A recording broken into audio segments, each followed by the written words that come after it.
तो देखिए आज जो अपन टॉपिक देख रहे हैं this is rural development. Rural development में क्या है, सबसे पहले तो अपन ये देखें कि मीनिंग ऑफ रूरल डेवलपमेंट क्या है।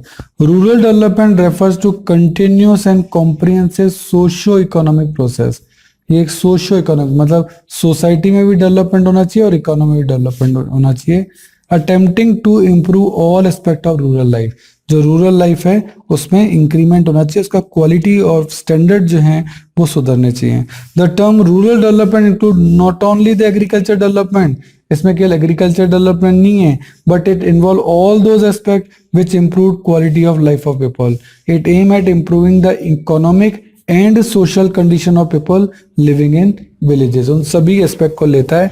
In this chapter we will discuss credit and marketing facility for rural people, diversification of agriculture activities and organic farming and its significance in sustainable development। ये सभी पॉइंट को अपन जो है discuss करेंगे। तो इसमें मार्केटिंग यानी जो किसान अपनी फसल को मंडी में बेचने जाता है उसको भी देखना है। डाइवर्सिफिकेशन ऑफ एग्रीकल्चर यानी फसलों को बदल बदल के बोना। ऑर्गेनिक फार्मिंग का मतलब ये है कि देसी फसलों को बोना, उसमें देसी खादों का यूज करना, पेस्टिसाइड्स वगैरह का यूज नहीं करना। सही है। तो अब आता है आपका process of rural development.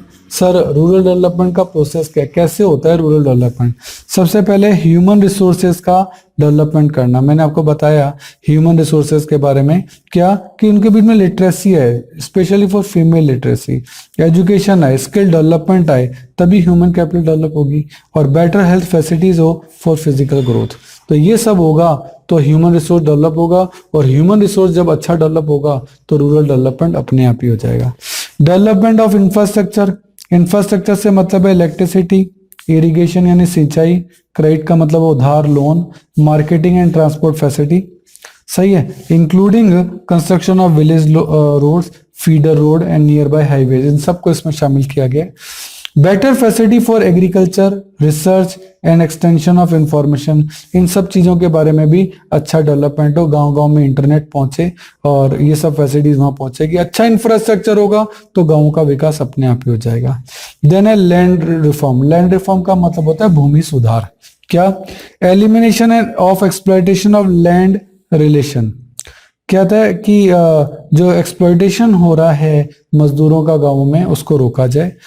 Actualisation of goal of land to the tiller, जो जमीन है वो उसको जो बोता है, जो उसमें पौधे लगाता है, पेड़ लगाता है, उसी के साथ एसोसिएटेड होनी चाहिए जमीन, क्योंकि वही उसका भला कर सकता है। जमीन का मालिक तो कभी खेती कर ही नहीं रहा, मजदूरी खेती कर रहे हैं। Then improvement of socio-economic condition of rural poor by widening their land base and increasing agriculture productivity। सीधी सी बात है, एग्रीकल्चर का प्रोडक्शन बढ़े तभी काम होगा। Then elevation of poverty, सबसे बड़ी जड़ी यही है। हमारी 30% पॉपुलेशन तो आज भी बिलो पॉवर्टी लाइन है, और ये एक बहुत बड़ी दिक्कत है रूरल डेवलपमेंट में।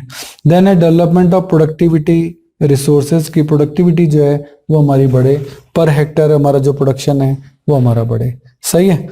तो अब देखते हैं सर रूरल ग्रोथ किसे कहते हैं। तो रूरल ग्रोथ जो है लिखा है, in agriculture farmer are in strong need of credit due to long time gap between crop sowing and relation of income. तो हमने इसमें कैपिटल को भी जो है वो शामिल किया है। ये क्या है मैं आपको बताता हूं। हम ये देखते हैं कि जो सोइंग हो रही है, जो बुवाई हो रही है फसलों की, वो हो रही है जून में, और वो फसल कटेगी सितंबर में, तो किसान को इनकम कब होगी? सितंबर में। इस दौरान लगभग 3 से 4 महीने का गैप है। अब इन 3 से 4 महीने के अंदर भी किसान को पैसे तो चाहिए होगी। तो मुद्दा ये उठता है कि सर ये मनी आएगी कहाँ से? सही है। सर ये मनी इसको क्यों चाहिए होगी? देखो ये मनी इसको चाहिए होगी सीड्स के लिए, क्योंकि नई फसल उसको बोनी है तो उसको बीज चाहिए होंगे। सही है। उसको फर्टिलाइजर्स चाहिए होंगे उस फसल में डालने के लिए जो उसने सो की है। इसके अलावा उसको और भी अपने पर्सनल रीजन, घर में कोई शादी ब्याह वगैरह है या कोई प्लांटर मशीनरी खरीदनी है, इन सब चीजों के लिए भी उसको पैसे चाहिए होंगे। और इन सभी पॉइंट को हम डिस्कस करते हैं किसके अंदर? क्रेडिट फैसिलिटी के अंदर। अब किसान के पास क्या क्रेडिट फैसिलिटी नहीं होती, वो उधार ले तो ले कहां से? सबसे बड़ी दिक्कत यही आती है। तो इसलिए लिखा है, सो credit is one of the important factor which contribute to agriculture production. Credit need of farmer can be explained on the basis of time and purpose. दो बेसिस पर इस क्रेडिट को जो है वो बांटा गया है, एक तो टाइम बेसिस पर और एक पर्पस बेसिस पर। देखते हैं सर ये पैसा उसके पास आएगा कहां से, इसको बोलते हैं रूरल क्रेडिट, जो उधार उनको चाहिए। एक तो नॉन इंस्टीट्यूशनल रिसोर्सेज हैं और एक है इंस्टीट्यूशनल रिसोर्सेज। सर ये क्या होते हैं? नॉन इंस्टीट्यूशन यानी कोई बैंक वगैरह नहीं है, वो किसी मनी लेंडर जो गांव का महाजन वगैरह है उससे वो उधार ले सकते हैं, लेकिन वो क्या करता है, उनको बहुत एक्सप्लॉइट करता है, बहुत हाई इंटरेस्ट रेट लेता है और जिसको वो कभी चुका ही नहीं पाते। वो अपने रिलेटिव से लोन ले सकता है, ट्रेडर या कमीशन एजेंट जिनसे वो जनरली बिजनेस करता है उनसे वो उधार ले सकता है, और रिच लैंडलॉर्ड जो मालिक हैं उनसे भी वो पैसा ले सकता है। ये सभी नॉन इंस्टीट्यूशनल है, ये कोई इंस्टीट्यूशन नहीं है तो पर्सन है, सही है। लेकिन अब इसमें एक इंस्टीट्यूशनल भी आएगा। इंस्टीट्यूशनल जो सोर्सेज हैं वो क्या हैं कि गवर्नमेंट ने उनके लिए कुछ अरेंजमेंट किए। क्या? Government establish the institutional sources in the following objective. क्या? To provide adequate credit to farmer at cheaper interest rate, सस्ती इंटरेस्ट रेट पे, and to assist small and marginal farmer in raising their agriculture productivity and maximising their income. क्या क्या किया उन्होंने इसके लिए? सबसे पहले उन्होंने कोऑपरेटिव क्रेडिट की, सही है। कोऑपरेटिव क्रेडिट क्या है कि जो इंडिया का किसान है वो मनी लेंडर्स के चुंगल में फंसा हुआ है, उनको लो इंटरेस्ट रेट पे इस तरह से पैसा प्रोवाइड कराया जाए कि वो इनकी चुंगल से निकल सके, उसके लिए कोऑपरेटिव क्रेडिट है। कोऑपरेटिव क्रेडिट में क्या होता है कि कई सारे जने मिलकर जो है वो पैसे इकट्ठे कर लेते हैं और जिस जने की जरूरत होती है उसको दे देते हैं, तो ये कोऑपरेटिव क्रेडिट कहलाती है। लैंड डेवलपमेंट बैंक, गवर्नमेंट ने लैंड डेवलपमेंट बैंक बनाए। They provide credit to the farmer against the mortgage of their land. मतलब उन्होंने कहा कि जब तुम्हारे पास जमीन है तो तुम्हें घबराने की क्या जरूरत है, तो तुम्हारे जो जमीन है और लैंड है वही लैंड बैंक है। Loans are provided for permanent improvement of land, purchasing agriculture implements, वो ट्रैक्टर वगैरह खरीदना चाहते हैं, and for repaying of old debt, और जो उन्होंने मनी लेंडर से पैसे ले रखे थे उनको चुकाने के लिए भी वो लोन ले सकते हैं। Commercial bank credit, initially commercial bank played a marginal role. उन्होंने पहले है ना कमर्शियल बैंक इन किसानों को लोन देते ही नहीं थे, लेकिन जब 1969 में नेशनलाइजेशन हो गया यानी राष्ट्रीयकरण हो गया, अब वो गवर्नमेंट के अंडर में आ गए। They expanded their branches in rural area. पहले वो रूरल एरिया में जो है बैंक नहीं खोलते थे, लेकिन अब वो खोलने लग गए। And started directly financing the farmer, और अब वो किसानों को भी लोन देने लग गए हैं। नेक्स्ट आपका आता है रीजनल रूरल बैंक, जिनको कहते हैं RRB। ये क्या है? They are open up in the those areas where there are no banking facility. कई रूरल एरिया में, रीजनल एरिया में बैंकिंग फैसिलिटी थी नहीं, तो इन बैंक को उन एरियाज में खोला गया। Their main objective is to provide credit and other facilities specially to small and marginal farmer. सबसे वो छोटे और मझौले किसानों को जो है वो लोन देते थे, एंड एग्रीकल्चर लेबर्स को देते थे, और स्मॉल एंटरप्रेन्योर को जो है रूरल एरिया में वो लोन देते थे। ये क्या कहलाते? RRB कहलाते थे। Then the government, the loan provided by the government are known as takavi.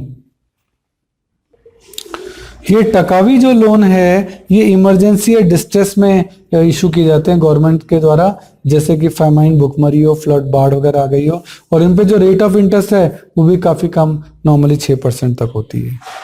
Then इसमें आते हैं national bank for agriculture and rural development, full form पूछेगी, स्टमक लगा रहा हूं, नाबार्ड, सही है। ये रूरल बैंक का सबसे अपेक्स बैंक है। जैसे बाकी सब बैंकों में RBI होता है ना, वैसे ही रूरल बैंकों में सबसे अपेक्स बैंक जो होता है वो नाबार्ड होता है, which coordinate the functioning of different financial institutions के बीच में कोऑर्डिनेट करता है, working for expansion of rural credit, इसके ऊपर वो पूरा वर्क करता है। Its objective to promote health and strength of credit institution, वो सभी क्रेडिट इंस्टीट्यूशन का ध्यान रखता है, जो कि कोऑपरेटिव और कमर्शियल बैंक और रीजनल रूरल बैंक है। Beside providing finance to the credit institution, NABARD also provide financial assistance to the non farm sector, सही है, जैसे to promote integrated rural development and propensity to backward rural area. इन सभी के अंदर नाबार्ड जो है, कुल मिलाकर जो नाबार्ड है ना वो इन सब चीजों का ध्यान रखता है कि यहाँ पे रूरल एरिया में फाइनेंस सही चल रहा है या नहीं चल रहा। नाबार्ड की एस्टेब्लिशमेंट के बारे में भी कभी क्वेश्चन पूछ लेते हैं, तो नाबार्ड जो एस्टेब्लिश हुआ था वो 12 जुलाई 1982 को एस्टेब्लिश हुआ था। ये डेट कभी कभी पूछ ली जाती है, इसका भी ध्यान रखिएगा। देन नेक्स्ट आपका आता है SHG, सेल्फ हेल्प ग्रुप, सही है। ये बैंकिंग लिंकेजेस प्रोग्राम है माइक्रो यानी छोटे फाइनेंस के लिए। Their focus is largely on those rural poor who have no sustainable access to the formal banking system. वो फॉर्मल बैंकिंग सिस्टम में आ ही नहीं पाता, बहुत ही गरीब है, उसको तो बैंक आने में ही घबराहट है। उनको जो पैसे दिए जाते हैं वो माइक्रो फाइनेंस कहलाते हैं। So their target group comprise of small and marginal farmer, agriculture and non-agricultural laborers.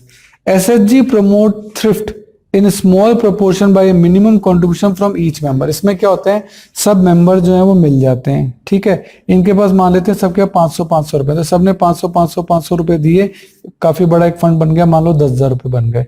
अब ये 10,000 रुपए किसी भी आपके जो छोटा रूरल बिजनेसमैन है, मान लो सब्जी वाला ही है, अब सब्जी वाले के पास 10,000 रुपए कहाँ से आएंगे, तो वो क्या करता है, आपस में मिल जाते हैं, 500 रुपए इकट्ठे कर लिए, सेल्फ हेल्प ग्रुप बना लिया। अब किसी एक सब्जी वाले को दे दिए, अब वो 10,000 रुपए के आराम से सामान खरीद कर अगले दिन बेच सकता है, तो ये कहलाते हैं सेल्फ हेल्प ग्रुप, सही है।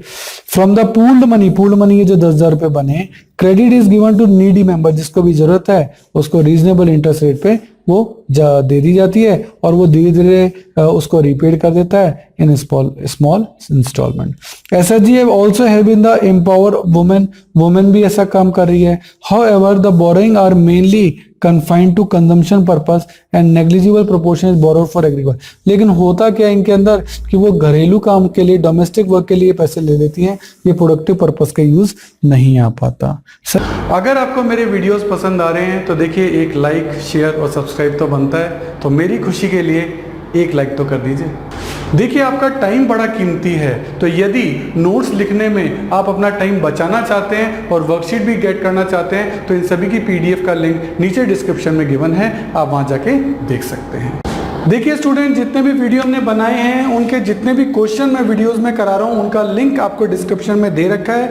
आप वहां से उस लिंक को डाउनलोड कर सकते हैं, उसका प्रिंट आउट निकाल सकते हैं। उसके बाद वो क्वेश्चन पेपर आप अपने सामने रखिए और देन आप वीडियो देखिए। उससे आपको फायदा ये होगा कि क्वेश्चन आपके सामने रहेगा, तो ये चीज़ जरूर से कर लेनी है। और मैं आपको एक बार स्पेशल बताना चाहता हूँ कि ये जो वीडियो है ये तो ट्रेलर है। अगर आपको हमारे सारे वीडियो देखने हैं तो आपको हमारी मोबाइल ऐप सब्सक्राइब करना चाहिए, उसका नाम है अनुराग क्लासेस, और इसमें आपको हमारे सारे वीडियो देखने को मिलेंगे।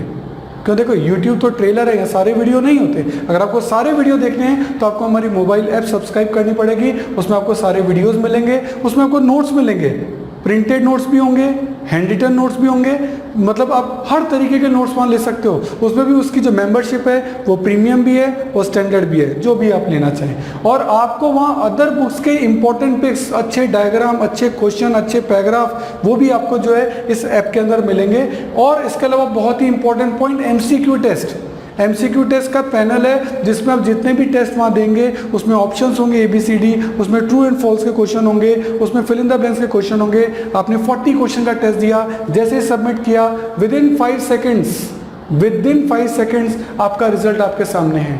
तो ये मोबाइल ऐप मैं जरूर चाहूँगा आप जरूर से सब्सक्राइब करिए। मेरा नंबर है 9829224488। आप ऑफिस आवर्स में कभी भी मुझे कॉल कर सकते हैं। Thank you. देखिए स्टूडेंट, हमारे चैनल से जुड़ने का फायदा आपको नेक्स्ट 7 इयर्स तक मिलेगा, क्योंकि हमारी रेंज बहुत बड़ी है। नॉर्मली आप चैनल्स पे देखेंगे वो 1 या 2 या 3 सब्जेक्ट पढ़ा रहे हैं, लेकिन मैं आपको बहुत बड़ी रेंज दूंगा। यदि आपकी और मेरी ट्यूनिंग जमती है तो ये बहुत लॉन्ग लास्टिंग रहेगी, और वो ट्यूनअप में आपको बार बार नई ट्यूनअप नहीं करनी पड़ेगी, क्योंकि आपकी ट्यून मुझसे जम चुकी है। क्यों? क्योंकि मैं आपको बता रहा हूँ कि मैं 11th में आपकी अकाउंट्स, स्टेट्स और माइक्रो इकोनॉमिक्स लूंगा। 12th में मैं आपकी अकाउंट्स, मैक्रो और इंडियन इको लूंगा।